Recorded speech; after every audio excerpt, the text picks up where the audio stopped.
자, 방송은 오늘 하는데 영상은 내일 올라갈 겁니다. 지금 현재 28일이니까 내일 기준금리가 결정이 나죠. 인하를 할 것으로 보이고요. 이번에 금리 인하를 할 수 있는 배경 중에 하나는 경제, 붕괴, 또 환율이 떨어지면서 금리 인하를 막을 요소들이 사라져가고 있다. 환율이 떨어지면서 수입 물가 쪽으로도 안정이 되고 있죠. 이런 부분들을 우리가 생각해 볼 수 있는데, 그렇기 때문에 금리 인하를 할 명분을 만들어 준 것이고, 그래서 제가 최근 환율 하락에 대해서 인위적 개입도 있어 보인다. 그러니까 어느 선을 넘으려고만 하면 자꾸 갑자기 거기서 딱 제동 걸려가지고 떨어지는 경우가 있어요. 예를 들어서 초창기에 뚝 떨어진 다음에 1,400원만 넘으면 갑자기 계속 하방 압력 받는 거고, 또 최근에는 또한 1,380원, 70원 이 정도 선까지만 딱 올라가면은 또 하방 압력 계속 받는 그런 모습들이 나오고 있기 때문에, 물론 이게 그 개인 투자자들의 차익 구간이라고 볼 수도 있습니다. 하락을 예견하는데 단기적으로 상승할 거니까 1,400원 되면 팔아야지, 이런 마음일 수도 있겠지만, 그렇다 치더라도 조금 더 과도하죠. 그 우리나라 원화 절상이 된 부분이 달러 가치 하락에 비해서 조금 더 과도하게 나오고 있어서 세계에서 두 번째라고 하죠. 이런 부분은 원화가 절상됐을 때 여러 가지 상황에 맞춰서 행동할 수가 있고, 또 특히 세계에서 우리나라가 거의 유일하게 최악으로 악화되고 있다는 지표들이 계속 나타나고 있기 때문에 금리를 내려야만 한다, 이런 상황이 되니까 그런 거죠. 그래서 이번에 거의 기준금리 인하가 유력하게 보고 있습니다. 저도 그렇게 보고 있고, 특히 제가 환율 눌리면서부터 이거 금리 내리려고 하는 거다, 이런 말씀을 많이 드렸으니까. 첫 번째는 성장률이 0%대로 떨어질 것이다.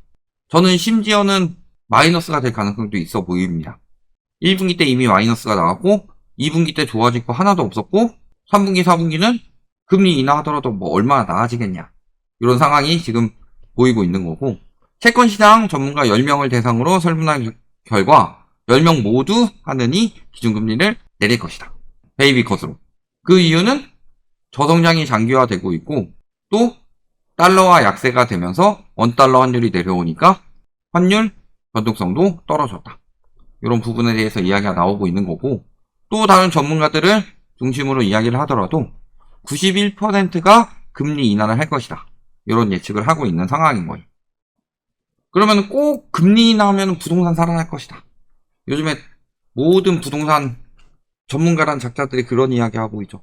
근데 제가 여기서 계속 짚고 넘어가는 건요, 들으시는 분들은 똑같은 이야기를 계속 듣는다고 보실 수도 있겠지만, 또 처음 보시는 분들도 있잖아요.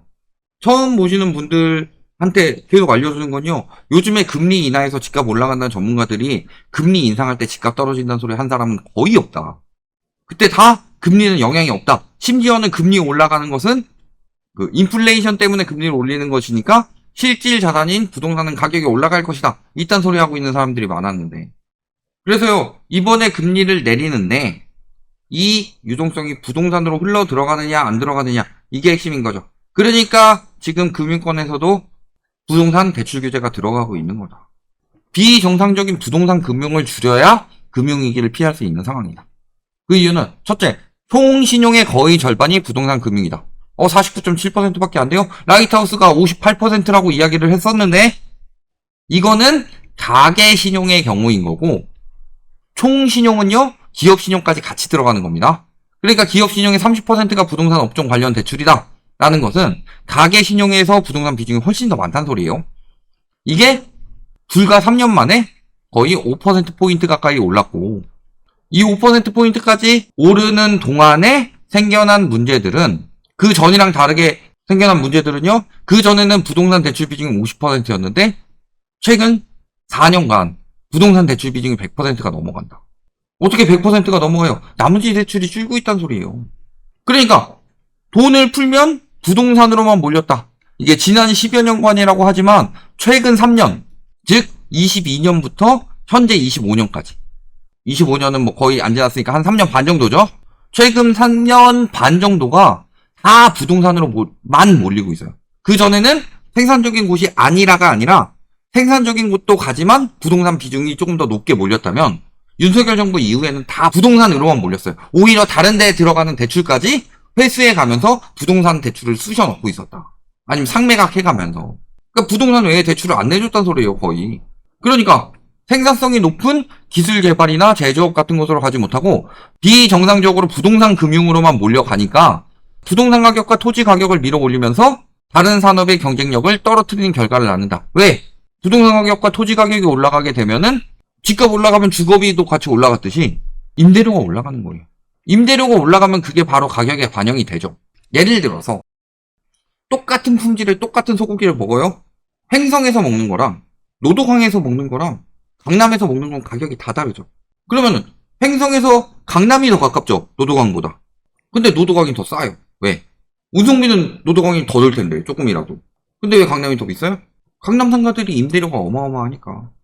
임대료가 어마어마한 이유는 상가 가격이 높기 때문이고, 가격이 높으니까 대출 껴서 보통 많이 사는데 대출 이자를 또 감당하기 위해서 또는 수익률을 어느 정도 맞추기 위해서 임대료가 올라갈 수밖에 없는 거다. 이런 것들이 지금 다 전반적으로 영향을 주고 있는 거예요. 첫 번째는 부동산에 돈이 박혀서 안 나오는 것.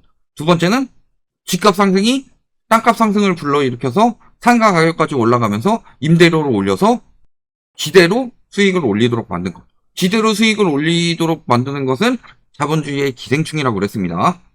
이런 상황인데 정부는 정책 측면에서 BIS 자본 규제에서 부동산 담보대출 위험도를 낮게 잡아서, 즉 주담대를 줄이려면 간단해요. 주담대를 위험 비중을 높이면은 금융권에서 대출을 많이 내주기 힘들어요. 그러니까 주담대로 내주라고 강요를 한 셈이죠.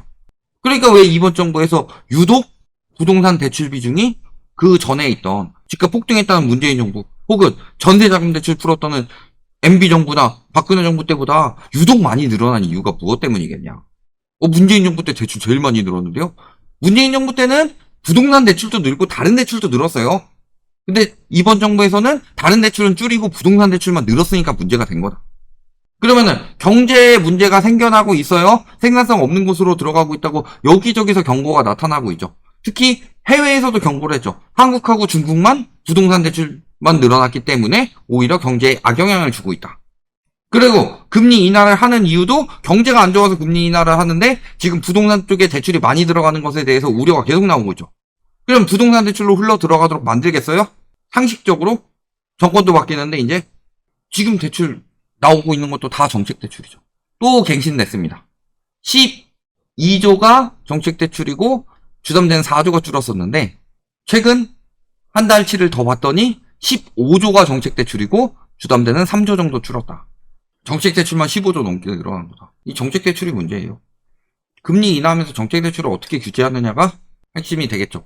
그러면 정책 대출 규제 안 하고 금리 인하하게 되면은 집값은 오를 것이냐?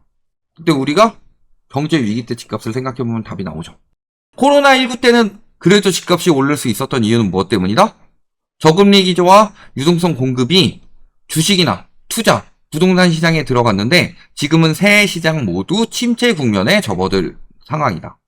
그러면 최근 20년 새 최악이었던 글로벌 금융위기의 시발점이 되었던 리먼 브라더스 사태보다도 더한 부동산 침체가 초래될 수 있다는 우려가 나온다. 저도 그 부분에 대해서 계속 이야기를 하고 있죠. 왜? 2008년 글로벌 금융위기는 전세자금 대출을 풀면서 전세 시장에 유동성을 넣을 수가 있었죠. 근데 현재 2025년에는 전세 시장에 유동성을 넣느냐? 전세 DSR 이야기가 나오고 있고 이미 보증기관 중에서는 DSR처럼 자체적으로 시행하는 곳이 있죠. 그 다음에 보증 축소하고 있죠. 금리 내려간다고 하더라도 전세 시장에 유동성이 들어가겠어요? 금융권에서 더 깐깐하게 볼 텐데 이때는 매매 거품이 붕괴되는 것을 전세 상승시켜가지고 막았죠.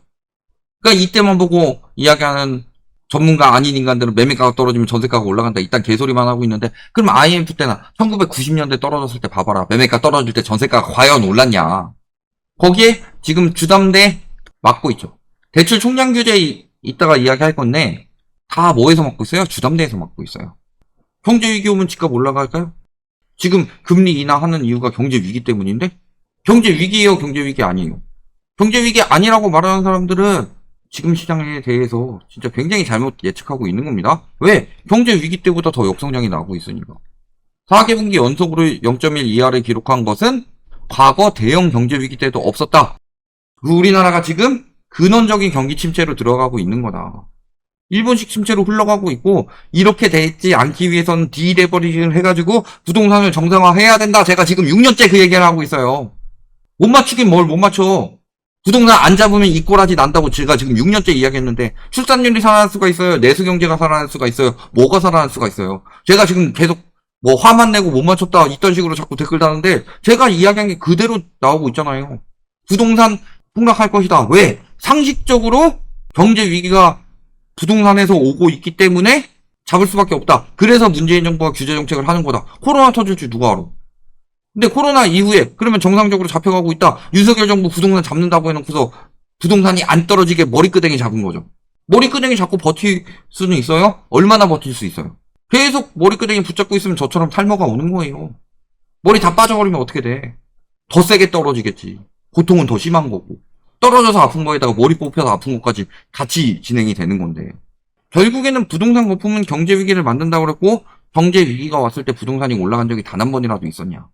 코로나는 경제 위기가 아니라 질병 사태였을 뿐인 거고. 그런 부분들을 생각해 보시면요.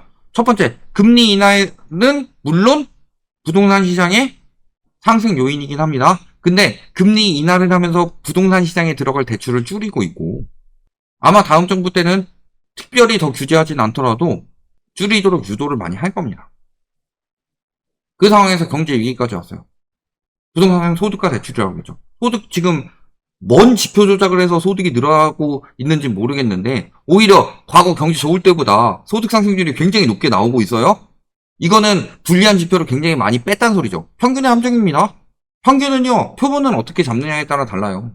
불리한 지표들 다 빼버리면은 평균이 높게 나올 수밖에 없다. 그러니까 평균 소득 쭉쭉 올라가는 것처럼 보이지만 실질적으로 사는 사람들은 지금 다 무슨 소득이 올라가고 있냐, 지금 죽어나고 있는데 이 소리가 나오고 있는 거고, 그러니까 경제 성장률이 쭉쭉 떨어지고 있죠. 소득이 없으니까 내수가 안 돌아가요?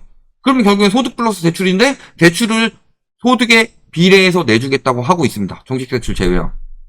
그런 상황인 거고, 결국엔 지금 가계부채를 늘리지 않게 하기 위해서는 정책 대출도 막을 수밖에 없는 상황으로 흘러 들어오고 있는 거다. 금리 인하의 이유가 경제 위기에서 오는데, 그 전까지 상승론자들이 계속 이야기했던 게 뭐냐면요. 금리 올라도 집값 안 떨어진다. 집값은 과잉 공급가 아니면은 경제 위기 정도는 와야 집값 떨어진다. 이런 이야기를 했던 사람들이 지금은 금리만 떨어지면 경제 위기가 오건 말건 집값 올라간다고 이야기를 하고 있어요. 저는 말을 바꾸지 않았습니다. 누가 맞는 이야기를 하고 있는 거냐. 그들이 정정당당하게 거짓으로 싸울 때 제가 비겁하게 계속 팩트로 때리고 있는 거죠. 이번 금리 인하는요, 부동산이 문제가 아니라 경제 위기가 오기 때문에 피치 못해 인하를 하는 거다. 이렇게 보시면 되겠습니다.